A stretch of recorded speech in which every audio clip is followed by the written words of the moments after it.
It's good to be alive and serve Jehovah in these exciting times. Don't you agree? There seems to be no end of new things happening in Jehovah's organization. Wherever we look, we see more and more improvements and refinements being made. For example, we have changes in the format of our meetings and conventions with video presentations.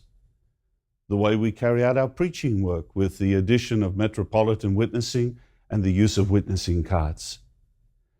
Our new understanding of Bible teachings, especially with regard to the events that lie ahead of us in the Great Tribulation. Just a few years ago, who of us could have envisioned what has been happening in recent months? Who would have thought that we would have our own broadcasting station via the internet, or that we would make our literature available in some 800 languages? Truly, the celestial chariot with Jehovah in the driver's seat is charging ahead at full speed. But how do you feel about all of this?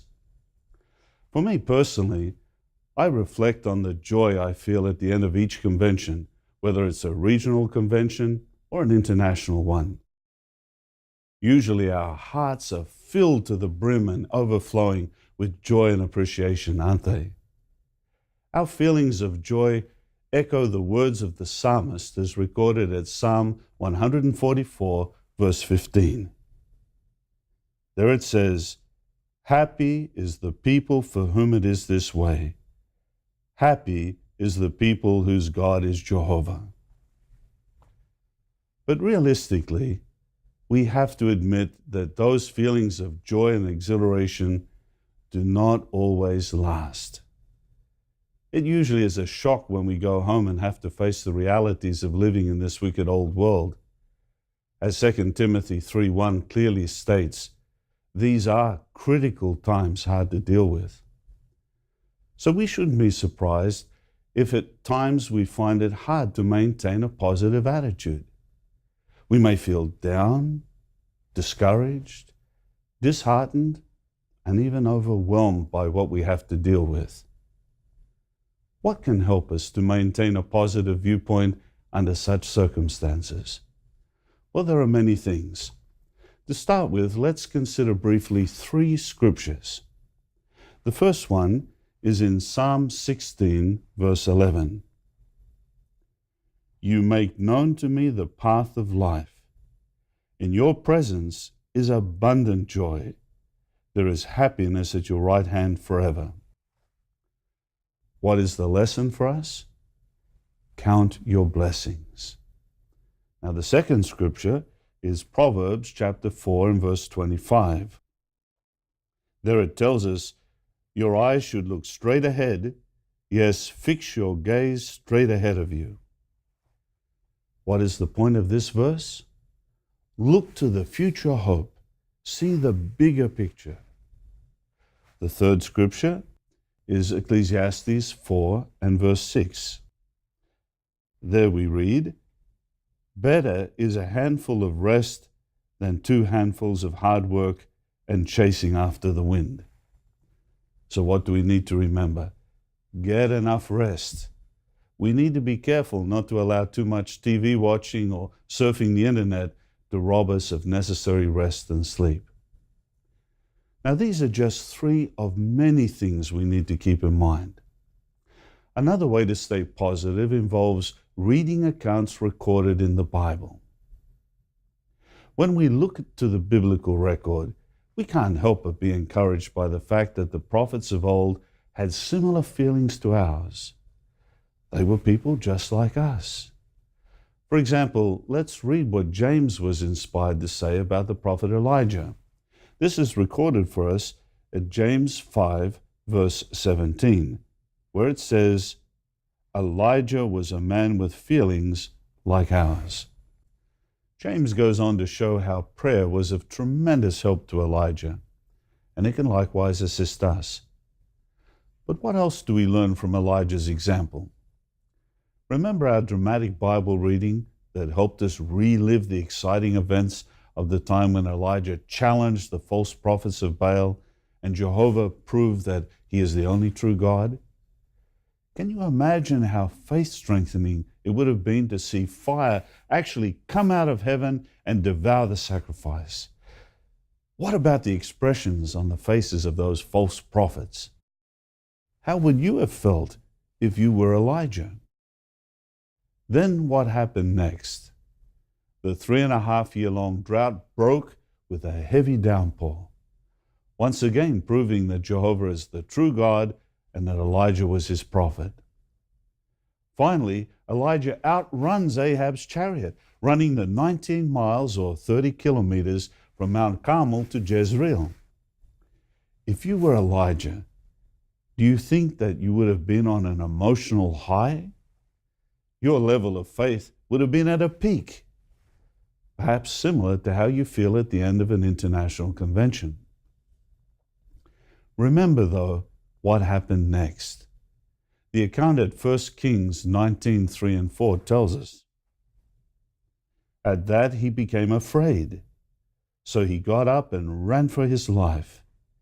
He came to Beersheba, which belongs to Judah, and he left his attendant there. He went a day's journey into the wilderness and came and sat down under a broom tree. And he asked that he might die. He said, 'It is enough. Now, O Jehovah, take my life away, for I am no better than my forefathers.'" But why was Elijah now so discouraged? Notice what he said as recorded at 1 Kings 19 and verse 14. "I have been absolutely zealous for Jehovah the God of armies, for the people of Israel have forsaken your covenant. Your altars they have torn down, and your prophets they have killed with the sword. And I am the only one left. Now they are seeking to take my life away." Do you sometimes feel that way? Woe is me. I'm the only one facing this type of problem. Nobody understands what I'm going through. Well, that thinking can undermine our positive attitude. But what did Jehovah remind Elijah of? Notice the three things listed at 1 Kings 19:15 through 18. The first point, Jehovah told him that the problem was going to be solved. He was to anoint Jehu. The second point, Jehovah promised him help in the form of Elisha. And the third point, Jehovah also informed him that he wasn't the only one. There were at least 7,000 others. We can be sure that Jehovah cares for us just as he cared for Elijah. Let's read about this in 1 Peter chapter 5 and verses 6 and 7. "Humble yourselves, therefore, under the mighty hand of God, so that he may exalt you in due time, while you throw all your anxiety on him, because he cares for you." Yes, Jehovah cares for us and helps us when we are discouraged, just as he did for Elijah. When I look back over the years, I remember things that discouraged me and made me feel low. What were some of those difficult moments in my life? Well, I remember the time when, as a missionary, I nearly died of typhoid fever. I also remember supporting and caring for my first wife, Jenny, during her 10-year battle with breast cancer. Then also losing the sight in my left eye because of melanoma, a form of cancer. Losing close friends in death, including Jenny, sometimes one after the other in close succession. As a missionary, I had feelings of isolation.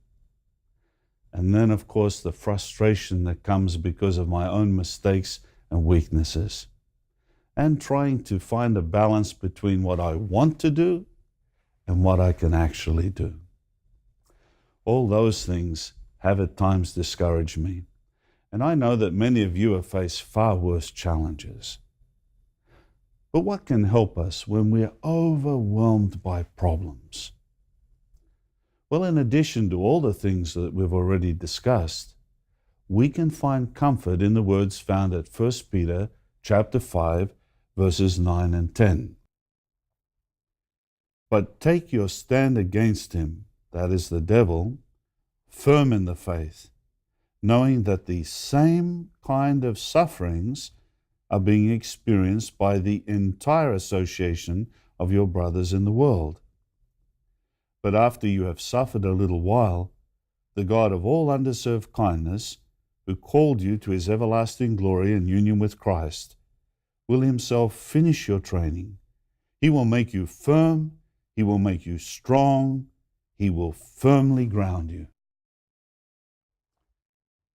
Yes, it's a wonderful encouragement to know that we're not alone. Many of our brothers and sisters have faced similar problems and have been able to cope successfully. As in Elijah's case, it is as if we're surrounded by a figurative 7,000 who are serving Jehovah along with us. But like Elijah, perhaps at times we might forget these faithful ones. So what do we need to do? Get to know them. Ask them questions. We may be surprised by how encouraging their answers are. We may in fact discover a whole new resource to encourage and strengthen us.